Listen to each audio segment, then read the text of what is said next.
જિલ્લાના ઓલપાડ તાલુકામાં વ્યાપક પ્રમાણમાં ચાલતા દેશી વિદેશી દારૂના ગેરકાયદેસર વેપાર અને બુટલેગિંગ અંગે તલસ્પર્શી તપાસ અને કડક કાર્યવાહી કરવા માટે એક આવેદનપત્ર આપવામાં આવ્યું હતું.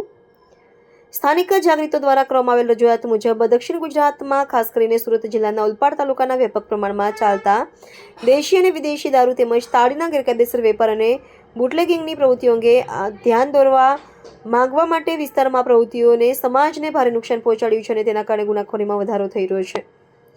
ઓલપાડ તાલુકાના દરિયાકાંઠા વિસ્તારમાં આવેલ ડભારી, ટુડા, લવાછા, ધનશેર, પિંજરત વગેરે ગામમાં મોટા પ્રમાણમાં દેશી દારૂની હાટડીઓ ચાલી રહી છે, જેના ફોટો અને વિડીયો પણ આવેદનપત્રમાં સામેલ કરવામાં આવ્યા છે. આ બાબતે વારંવાર ગૃહ વિભાગમાં ફરિયાદો કરવામાં આવી છે, પરંતુ માત્ર દેખાવ પૂરતી કાર્યવાહી કરીને વાસ્તવિક અમલ કરવામાં આવતો નથી.